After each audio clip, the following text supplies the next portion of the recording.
there. Welcome to Inside Scoop. I'm Paula Rizzo. There's a difference between being an author and being a best-selling author.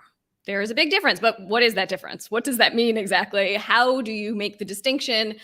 What does the New York Times bestseller list look like? How do you get on it? There are so many things that authors strive to achieve, yet no one really knows how you're supposed to get there. But we're going to figure it all out today. I have an amazing expert who I'm going to bring on in just a moment, who is a book marketing expert who I actually have hired myself to help me with some of my book stuff. And we're going to ask all those questions that you want to know as an author or as a potential author. And as I mentioned, I'm an author too. So I have 2 books about productivity, Listful Thinking and Listful Living. And I also am at work on a fiction book, which is totally different. It's a different animal, the whole thing. You have to relearn everything all over again. But it's fun to be able to do this. As an author myself, and as someone who media trains authors to speak about what they do in the media and talk about their books, there's one thing that I know for sure.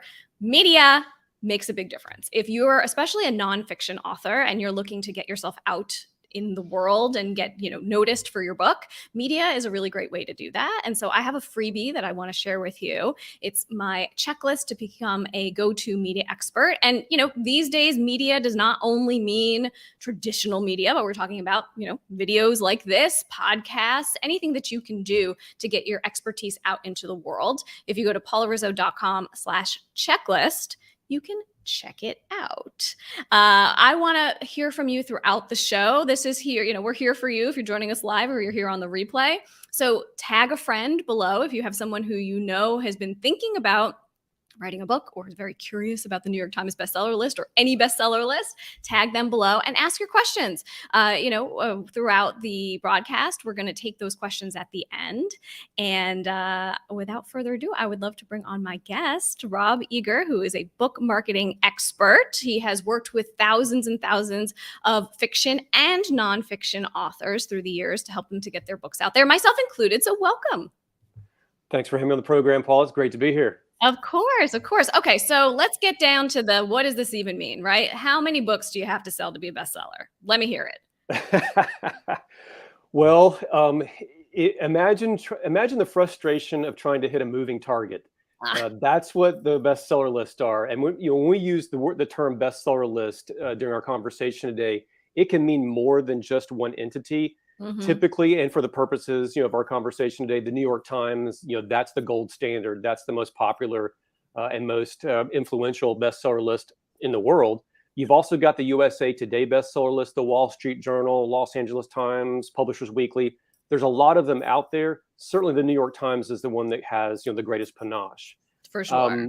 It is a moving target, though. In fact, it is not even based on statistical data.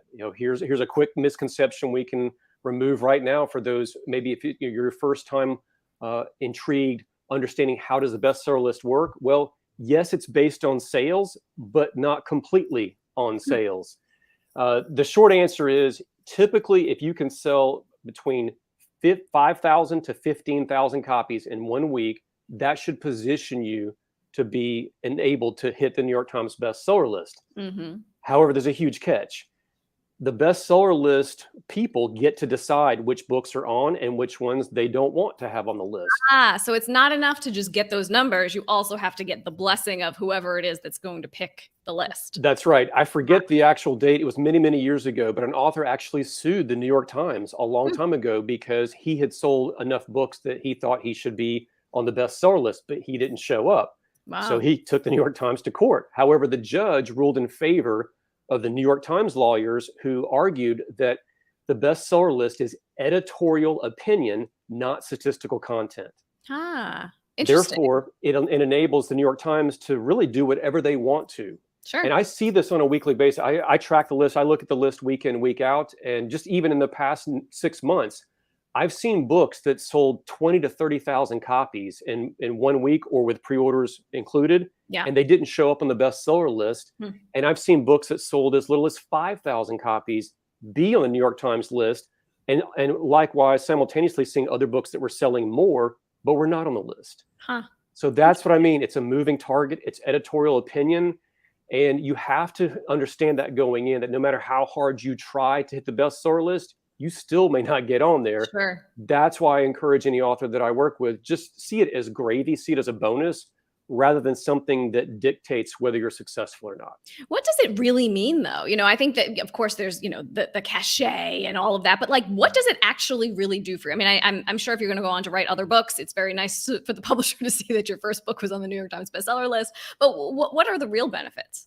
Well, in many cases, especially if you are a business author or you're working in the nonfiction space, you're doing a lot of consulting, training, things like that, you can pretty much double, if not triple, your speaking fee overnight once you become a New York Times bestseller or a Wall Street Journal bestseller.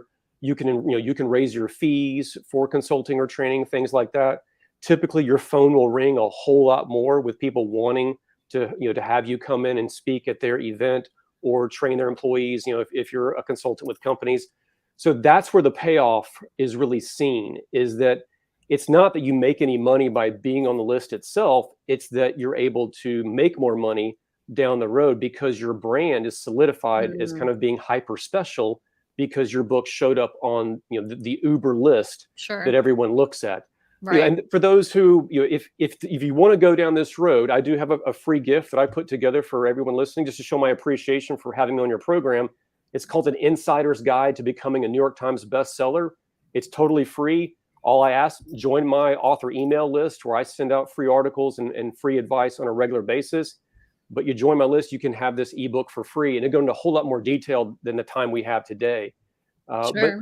But go for the bestseller list if you want to, but just know you're pursuing a moving target. Yeah, and I just want to. That was a QR code there, so if you're interested in checking out that freebie, you would screenshot that QR code and go right directly to Rob's page. Which I have to say, like that, I've been on your email list for a really long time, and that's how I got to know you and to find out a lot of great information. For me, when my first book was coming out, I was thinking a lot about the pre-orders, because this is something that gets a lot of attention when it comes to bestseller lists and how well your book is doing and all of that, because those pre-orders are really important since they all go through on day one. So you want to try and get as many pre-orders as you can so that when your book comes out on that Tuesday or whatever day the book comes out, they're all generated on the same day. So what are some of the strategies that you tell people to think about when it comes to pre-orders and generating those? Well, I've had the great fortune of helping both fiction and nonfiction authors hit the New York Times bestseller list, along with the USA Today and Wall Street Journal. I had a client just about 120 days ago. She was on all of those. And I've also had the great fortune of helping a book that was 23 years old finally become a New York Times bestseller. Wow. After already being in print for over 2 decades. So I've been very fortunate to be a part of projects to help them achieve, that ultimate level of success. And to your question, one of the secrets and one of the little known techniques that authors can use, and it is ethical and it's totally okay, if you want to hit the bestseller list, you want to accrue as many pre-orders as you possibly can. Mm-hmm. Pre-orders it's like getting a head start to hitting the bestseller list.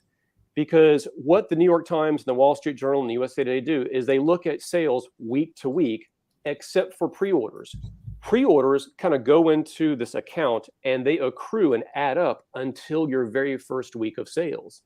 So that means you can start asking readers to buy your book, 3, 6, 9 months ahead of time, as long as it's available on the retailers to purchase. They can buy early, and that goes into your account and begins to add up. And then it counts towards your first week of sales. Mm-hmm. So I mentioned earlier, just using round numbers, if you need to sell 10,000 copies in 1 week to hit the bestseller list, well, maybe you only need to sell 5,000 copies your first official week of sales because you got 5,000 pre-orders. Sure.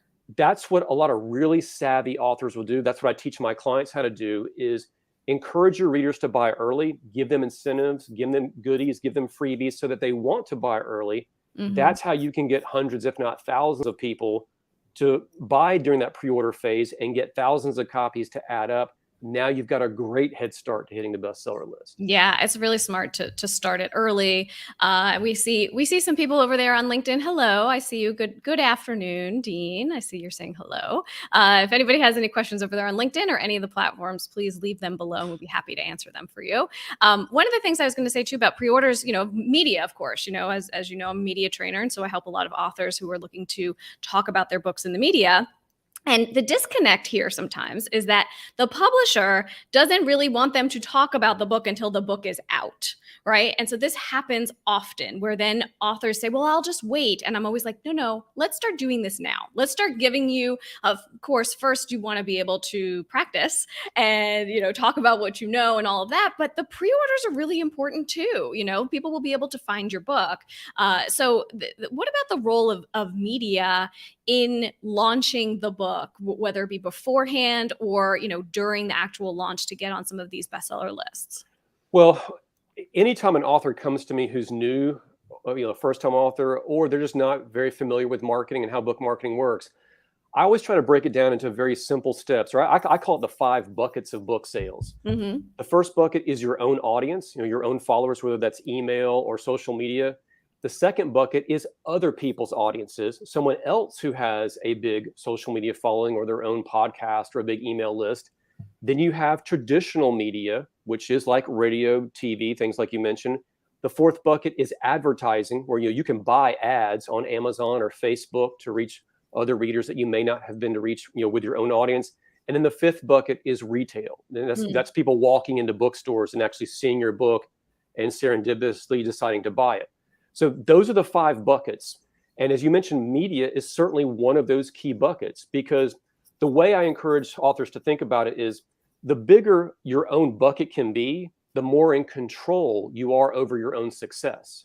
However, a lot of authors are just starting out, or they may only have 1,000 followers. They're not going to have a huge bucket of readers that they can go to and encourage them to buy whenever they want to. If you don't have that, if you have a small bucket number 1, you've got to really rely even more on going to buckets 2 and 3, which is other people's big audiences or media, because media represents a big audience that will give you access to thousands, if not millions of people that you can tell them about your book. And essentially that's what book marketing is. To boil it down, it's a game of numbers. If you want to sell thousands of books, you need to get in front of tens, if not hundreds of thousands of people. And if you want to hit the bestseller list, selling tens of thousands of books, you're definitely going to have to be getting in front of millions of people to do that. Yeah, for sure. And, those of you watching, you saw Rob and I just do it. We're talking about bucket number 1, getting people on our own lists in our own bucket. That's why we give our freebies away. That's why we say, hey, here's what we have this free thing for you. Come over to our website. We'll stay in touch with you.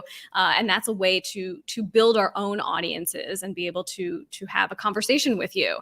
Media, of course, is another piece. And this is something that I teach all of my clients as well. Doing certain types of media will be better for book sales than others. So for instance, podcasts. If you want to sell books, you should be on podcasts, because podcast listeners are buyers. They will do basically whatever it is that the podcast host tells them to do. They will download whatever, they will buy this, they will buy that. It is great. I was on many, many, many podcasts when both of my books launched, and that was very, very good. Traditional TV, you would think, if you're on the Today Show, you're on the Early Show, you're on whatever, it's going to equal book sales. It actually does not. It does not. And I did a little test just the other day, Rob, because you and I had been talking about this. I gave away my freebie on a TV appearance I did here in New York City. And I want you to guess how many people actually opted in. Like less than 5%. I did it twice. I did it once on like a Monday, and then 3 weeks later, just to see. Let's see what was going on. I got 1 person. 1. After a television appearance in New York City for a major TV outlet. Yeah. And I wasn't even asking them to buy anything. I was just asking them, saying, I have something free to give you. So that is the difference. People who are watching TV are not conditioned to be doing this. They're not also going to be going on their computer and saying, oh, what was that website again? Let me just, but people who are watching on the web, people who are listening in the, radio is a little bit better, but definitely podcasts. So it does make a difference which medium. And I think it's important for people to be realistic about what they will achieve by doing these things. Because a lot of times, they'll think, oh, that would be the best. I'm going to sell a zillion copies. And then it doesn't happen. And they feel like a failure.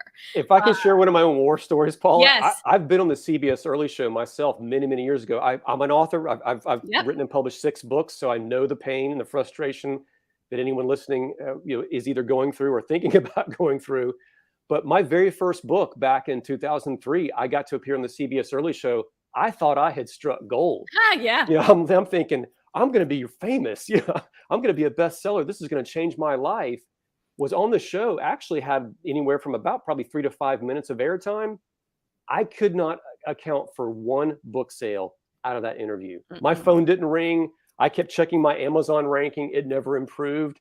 Just, just a complete blow, to Totally, my the own ego. author ego, thinking, oh my Totally. gosh, what I thought was going to work didn't work at all, which is one reason why I got in deep into book marketing. And now I like to help other authors avoid the mistakes that I make. Totally. Because you're right. A lot of times we think the things that, logically you would think being on national TV would help sell a lot of books, but it's counterintuitive. People are so distracted. They're busy. They're just not in the mood.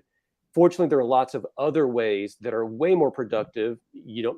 Many of them are free, and they can get you to your goals and even get you to the bestseller list without having to make those types of mistakes. Yeah, absolutely. And it is important to share this information because, people think like, oh, the cachet of being on these shows. Yes, that's great. And you want to put it on your website and you want to say that you've done it.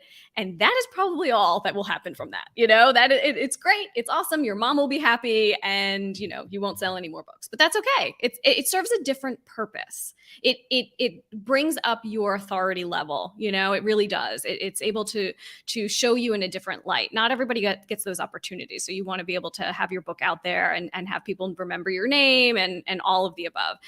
Dean says, this is interesting. He never considered the podcast connection. So that's a great tip. Yeah, podcasts are good for book sales for sure. And it could be, someone you never even heard of. You could sell more books on their podcast than, a very reputable TV show, like we just said. What are some other mistakes, Rob, that people make when they're trying to do the bestseller list or, get pre-orders or, really get their book out there in the beginning? There's a lot. And I don't mean to sound negative. It's just that I've been doing this for 15 years. I've coached over 1,000 authors and have been a full-time book marketing consultant for 15 years. So I've seen a lot. So that's a great question. So there's a lot I can lean into to say, if you avoid this, you'll be in a much better position. You need to start building your own list, primarily an email list, as early and as fast as you possibly can. As I mentioned earlier, I've helped a lot of authors hit the New York Times bestseller list, and other authors will ask me, well, what did those writers have in common? Why did they achieve so much success versus other authors who have not? And that's one of the things that really stands out. The authors I've worked with who have hit the bestseller list typically have an email list with at least 50,000 subscribers, if not 100,000 subscribers or more. And it takes time to do that. So too many authors wait until maybe 6 months before their book launch to ever begin to think about the marketing process. That's way too late. You really need to be starting the process at least a year early, if not even 2 to 3 years early. And I know for some writers that sounds like a shock, but you can begin to give away parts of your content, whatever it's going to be in future book form. You can go ahead and give it away for free to get people to want to join your email list so that then you can stay in touch with them as you go through the writing, the editing, and the publishing, and then the launch process. Yeah, people love to hear that behind the scenes and know what's going on with the book and all of that. And, I say a similar thing for media, because a lot of times authors will say, oh, I'll wait to do media when the book comes out. And I'm always like, it is too late. You need to be building those relationships way before. I mean, I started doing media myself when I had a blog. I didn't even have a book. I started a blog about list making. And I knew as a TV producer, like, this is not going to be a real thing. People are not going to look at me as an authority until I have some media under my belt to show me as an expert, because it really does help to build that personal brand. And so I started doing that. This is an expertise that I had for a long time as a TV producer, being organized. And I said, I'm going to pitch myself out there and see what happens. And I'm so glad that I did, because I was able to then hone my own message, be able to talk about things more clearly, know what I'm saying. You don't want that to happen, when the book first comes out and then maybe you're never asked on TV ever again. This is a relationship that you want to have for a long time. I'm still doing media. My first book came out, 7 years ago. So it's something that it's a long game, and not everybody's so interested in that long game, right? They want the quick, easy solution. Authors, including myself, we'd love things to be quick and easy. That's one reason why online advertising has gotten so popular, Facebook ads, Amazon ads. But that can also be, it's almost like a dangerous drug. It can suck you in and you can get dependent on it. and either wind up having to spend way more money than you're comfortable to get any sort of measurable results, or it just doesn't work at all. What I encourage any author to be thinking about is you need to avoid marketing in isolation. That means marketing by yourself, where you think, I'm just going to stay here in my writer's cave and do what I can do from my computer and hope that that's going to be enough. That's not going to be enough. You need to be thinking about, how can I connect with any other audience where large groups of readers for my book might exist, and get my book in front of them. That's how I was successful. When I first started out as an author way back in 2002, before social media, before Amazon was the giant that it is today, I had one book. I even self-published that first book, and I made a 6-figure living year after year for 7 years straight off of that one book. How did I do that? It's because the time I spent here in my writer's cave was, if I wasn't writing, I was thinking, where are large groups of readers for my book existing, and how can I get in front of them? Sometimes that was I need to go speak at a conference where they are. Maybe there was an email list where I could buy an ad to that email list. Maybe there was a radio or TV show that I could get on.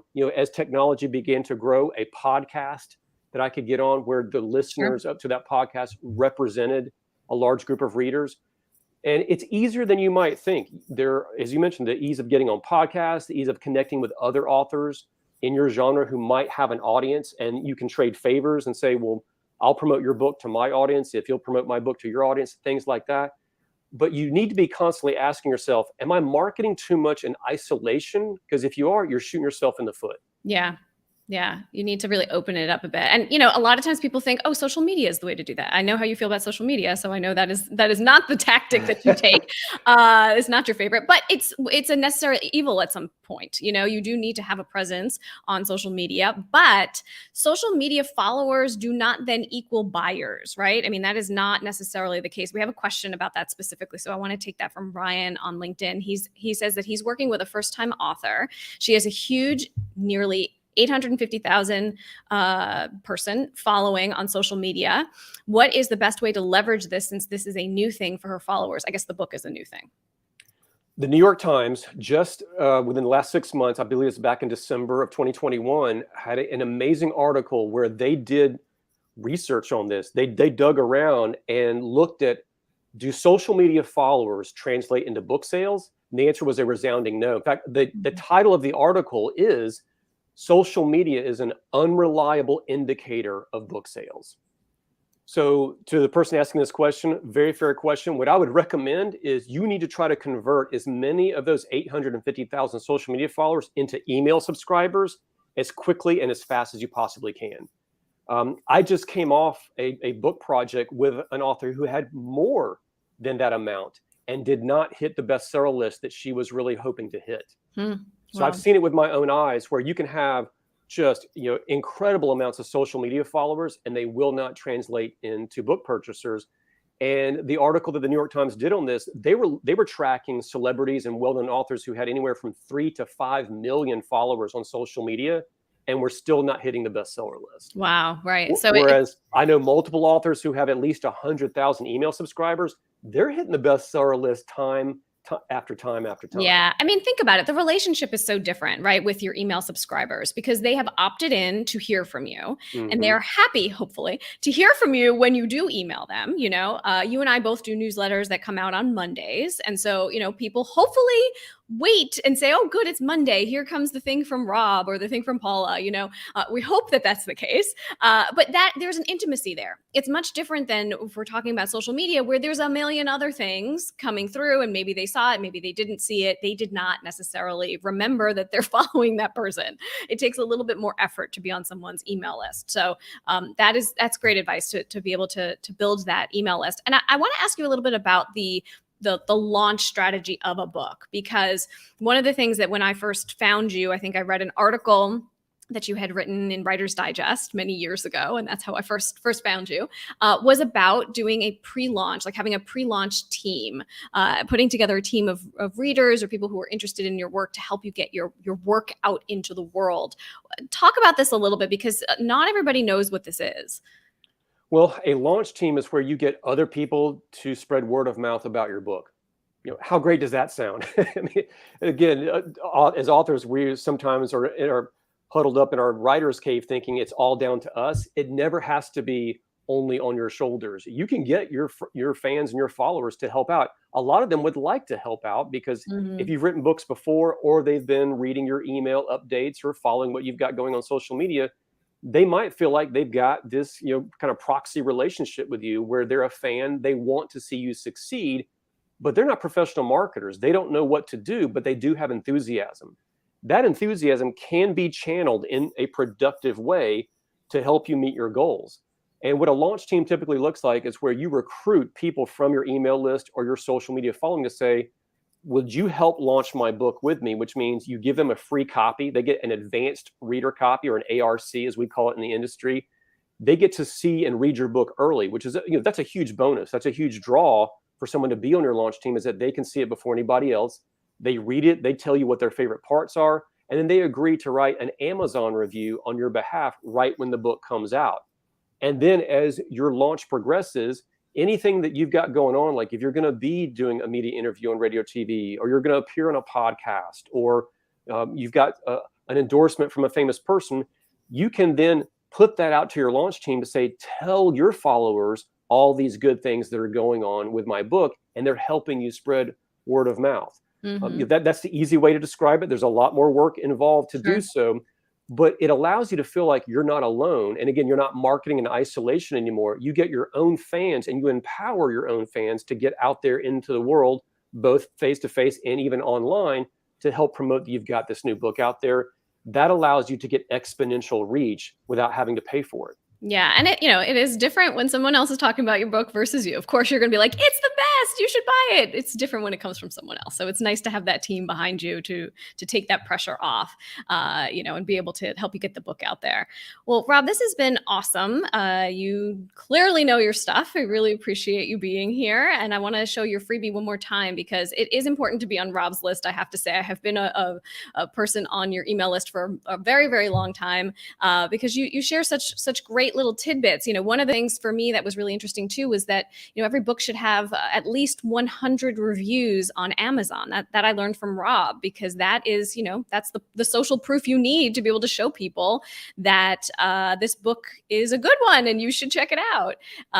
So the Rob's free gift right here is the Insider's Guide to Becoming a New York Times Bestseller. There's a QR code right there, so you can just click that and go right there, get on his list. And Rob, thank you again for being here. Appreciate it so much. Absolutely. Happy to come back anytime. And all of you, I have a free gift as well.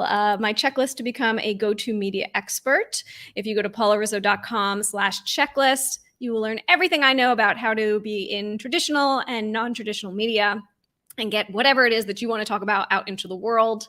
And I hope that you join us next time. Thanks for being here.